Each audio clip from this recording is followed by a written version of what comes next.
So it's been a lot going on, and I decided to take this opportunity to touch base with the people, with Hempstead, with anyone that's looking. Where does one begin? My inboxes, my direct messages, my text messages, my cell phone.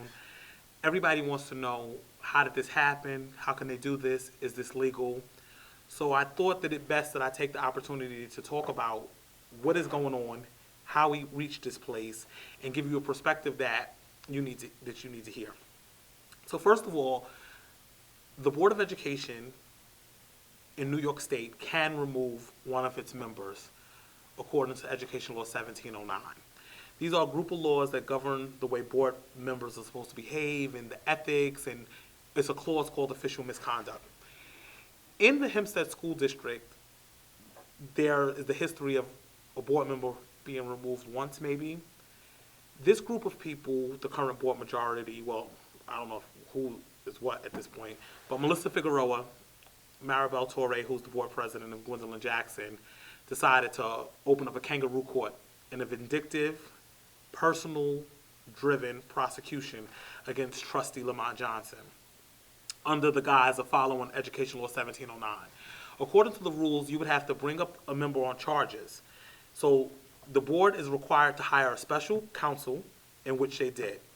The counsel will investigate an allegation. According to them, they did. Then the counsel will give the board a set of written charges. Once the charges are preferred and the board decides to move forward in a removal process, the individual board member, in this case Lamont Johnson, must be served. 10 days after the service of the papers, a hearing can commence. The hearing should be open, fair, and equitable, and the accused should be given the right to a full-fledged defense. Meaning, Lamont Johnson should have been given the right to call witnesses. He should have been given the right to defend and refute any allegations here. Let's be clear that this is an allegation that's based upon hearsay. The district has not provided one witness that has offered any factual information to support that Lamont Johnson committed any form of official misconduct. The allegation, point blank period, I've heard so many things, that there's social security numbers involved, there's the staff list.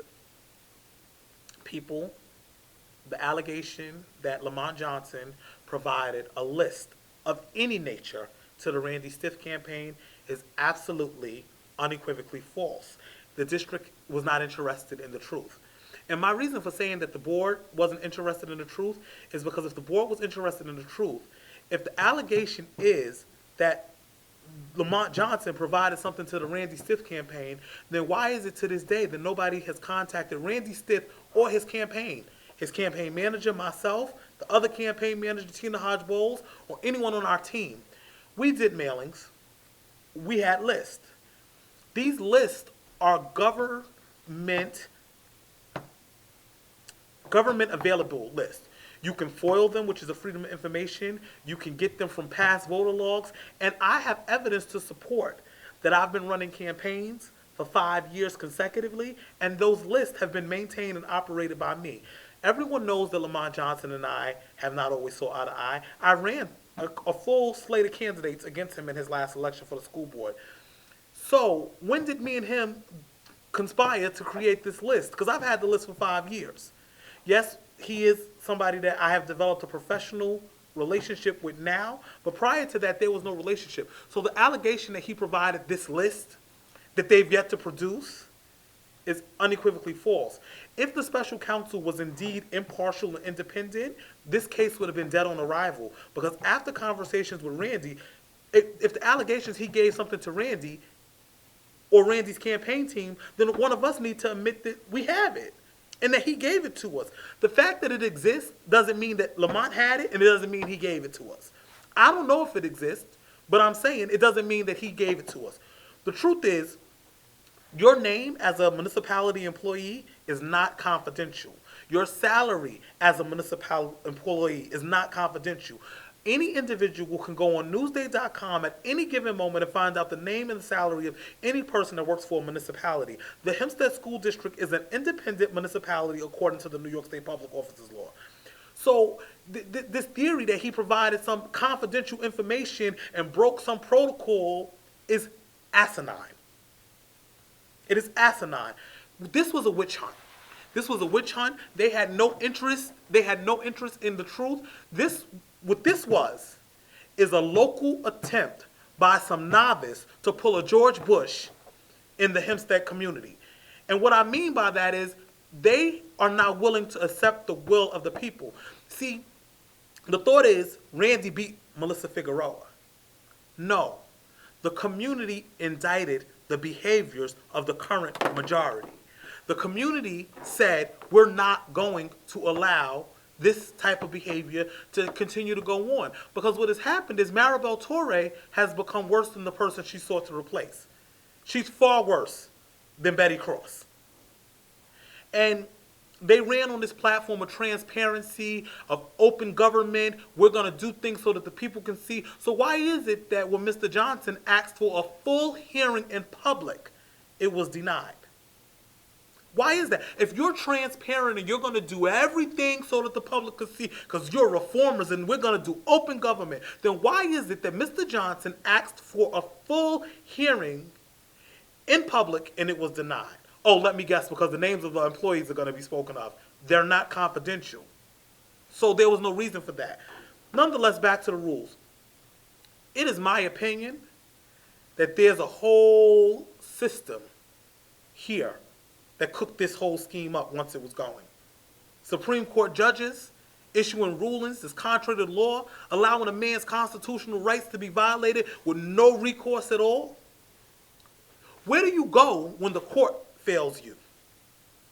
Where the Commission of Education will sit on a petition for months, knowing that the people that are respondents are clearly guilty of misconduct.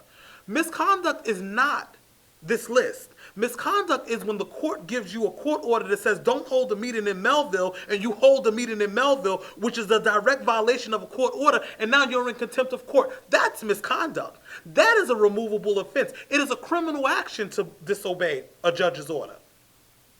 This list is not official misconduct.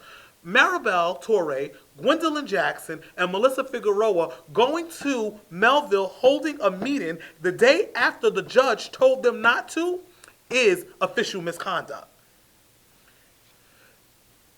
This is the thing.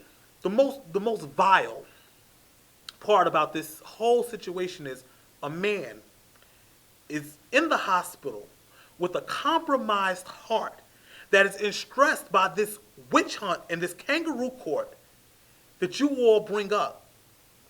And you never once stop to say he has the right to defend himself. They're arguing his attorney showed up late. His attorney showed up late. But no one's yet to mention that the attorney had a conversation with the judge and said, I'm going to be late. I have another matter for another client in another court. This is a behavior that takes place all the time. No one mentioned that the hearing officer said, okay. The impartial hearing, impartial means he's not on anyone's side, said it was okay for the attorney to arrive late until he got to the people that was paying him. Then it became a problem.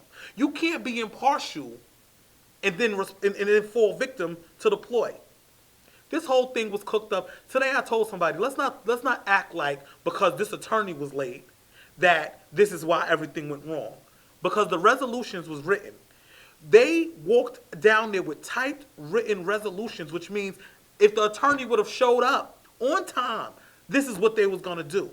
They prejudged this matter. They served as judge, jury, and executioner. Their behaviors is lawless. I'm all for investigations. The word on the curb is that Gwendolyn Jackson is the person that sparked this investigation because Lamont Johnson said something to her. So they felt that it is urgent. Well, according to the record, Lamont Johnson had this conversation, allegedly, with Gwendolyn Jackson on April 11th. Why wasn't it addressed April 12th, Gwen? You waited until you lost the election to make this an issue because you're wrestling to hold on to power, because you all think it's okay that you brought this leech by the name of Warnaker into this community, and his recommendations took him from making $265,000 a year to him and all his cronies walking away with $1.5 million back to Park Slope in Brooklyn. See, this is not about, oh, we have to do what's best for, we're seeking justice and we're trying to right a wrong. Because it's awfully convenient that there was no wrong until you lost the election. It was okay from April 11th to May 28th when this all started. It was okay. Gwen, who did you call? What district official did you make a complaint to? You are a school board member, and you're so versed on the laws, you are fully aware, you was in the majority. You all could have commenced an investigation immediately. You could have reported this behavior to the Commissioner of Education. No, as long as you had the power, it was an okay behavior. Not to mention that the teachers union of Hempstead used the same list to make phone calls and knock on doors that we used. Where did that come from? It's a sad set of circumstances that has brought us here, where people think that it's okay to steal an election. Because that's what's happening. They are hijacking democracy, and nobody seems to care. Now, where do we go from here? Maybe petitions with the state education department, maybe court action. But one thing I will guarantee you all who think that this is okay, better get it while the getting is good. Because if the powers that were designed to help us don't fix it, Hempstead will. Elections come every year. There was no reason for these people to rush this hearing through while this man was on a cardiac unit of a hospital. If it was a rush, then you would have did it in April. It was okay from April to May. Now all of a sudden there's an urgency. 12 hours before Figueroa is off the board and they lose the majority. No, nobody's foolish. Everybody sees this for what it is. Even some of their very own people. I'm not going to speak to the person that they appointed other than to say, where have you been? We need to hurry up and get some new school board member training. Because clearly people don't know what's doing. And as far as what they did, is it legal, is it not legal? Everything's legal till it's challenged. They were well within their right. I believe that if Gwen Jackson thought in the comfort of her mind that she was having conversations with an individual, sounds consistent with her alleged history, then by all means, investigate it. But be fair. Why is it that this man had 13 witnesses, including teachers, that was willing to step up and tell the truth, and nobody would give them the opportunity to be heard? When Mr. Johnson's attorney showed up, from what I understand, to the hearing, they had not voted, they had not closed, there was more than enough time. The reason that it was urgent, it was a sense of urgency, they needed to get it done so that they could move this agenda forward. Whatever that agenda is. When you hire a superintendent and you pay him $265,000 a year, you give him an additional $20,000 in fringe benefits, then he writes a resolution recommending the company that he founded and owned. So he's recommended, outside of his $265,000, that he recommends the company he owns and founded. He's not the day-to-day operator anymore. The New American Initiative that's closing doors all over the place. I'm not making this up. They can't. So now they get $450,000 of our money to fund whatever they got going on over there because their enrollment was so low they had to close it. And then his cronies. He brings 4 of them over here, and that's just the start. See, this is why they needed to maintain that majority. He brings 4 of them over here at $135,000 apiece. That's $540,000. $540,000 plus $450 is $950,000, and that doesn't even include his salary. That doesn't include the benefits of the people that he brought over here. This has turned into a cash cow. And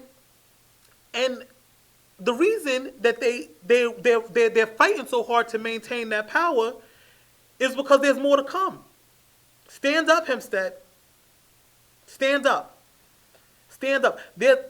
When you have local state education department leaders inserting themselves in matters that they would never be involved in Garden City. And this is not a race thing. This is not a race thing, but somebody told me something years ago, is they gave up on Hempstead. It's clear. The decline was great. They gave up on it. They want it back. And it's individuals like Lamont Johnson, David Gates, and Randy Stiff that stand in the gap of that. These people will attack a young man from our community. Like him or not, listen to the story. This is a 26-year-old young man that grew up from here, from kindergarten, from birth to today. A volunteer firefighter, an elected official, and now a police officer. What better role model do you need for your children? But these people will malign him. They will malign him, they will attack him, and they will go after him. When do we stand up and say, not our children? This young man is an example, and it's not because of I support him, it's because of that's the fact. In other communities, this would be a story. The story would have been a shining star, not a young man that made a mistake when he was 18, an arrest that was dismissed and sealed. Where did that come from, since you want to talk about an investigation into a breach of confidentiality when a sealed court record becomes news? How do you not celebrate a young man that grew up in a single parent home? All the stacks was against him. He serves his church. He runs into fires and saves lives. He's an EMT. If I'm sure every person that has kids want their kids to do something as great, but they will malign him. They will file actions to try to block him from earning a living, all because he chose to take on a volunteer position once again and continue to give back. And these are the people that says that we're the problem. No, we're Hempstead for Hempstead. It's our belief that we know that we have issues. We've been fighting this fight for 20 years, some of us. We know that we have problems. We also believe that we are at a place where we're willing to stand up and solve them. So I've read the TCC and the New York Communities for Change response. Who are they? The only person in Hempstead for Hempstead that doesn't live here is me. We're not a bunch of outsiders that have special interests and own companies and law firms and things like that looking to get up and get big off of this place. All we want to do is make it better. Who are they? New York Communities for Change, what is that really? I'm of the opinion that it's a bunch of poverty pimps looking to get fat. Because what people don't understand is they look at our neighborhoods and our communities and they say, oh, you know, Hempstead is poor. Hempstead is far from poor. Hempstead is a very rich community that services the poor people. This group, these vigilantes, are running around here lawless. And I believe that there's people on the take. It's all, I've never been a conspiracy theorist until we proved unequivocally in the law that Lamont Johnson was never served the papers according to the law, and the judge said that was okay. Like really? Really? You know, it's sad. It's a sad thing when people are so thirst with power that they would destroy a whole community and have no regard. There's no respect for religious leadership by this group. There's no respect for children, no respect for parents. I'm convinced that the reason that they don't respect the children or like the children is because they don't like their parents. They have school-age children and they send them to private school, not as a religious choice. They hire a superintendent, and when a trustee says, well, shouldn't we require the superintendent if they're going to relocate to New York to live here? And they said, no, this is not a safe place. Safe enough to seek your vote, though. This is not about you, and it's not about your children. It's about holding on to this $212 million. There was no reason for this removal of Trustee Johnson other than to hold on to control. This was a power grab if you've never seen it. Like I said, and I'll repeat it again, if Miss Jackson and Trustee Johnson had this conversation, and that's an if. I truly believe it was in the comfort of her own mind, but if they had this conversation on April 11th, why is it that you waited to May 28th to do an investigation? What about April 12th? Why didn't somebody file an action to bring Randy Stiff's campaign up on charges? That's who benefited from the list, because it's frivolous. It's frivolous. And that's pretty much it. But we're working. This is far from over. And like I said, it's my belief that this will be overturned. But if by chance, the court and the state education department don't stand on the principle of right and the law as they're responsible to uphold, May shall come, and Hempstead will overturn it.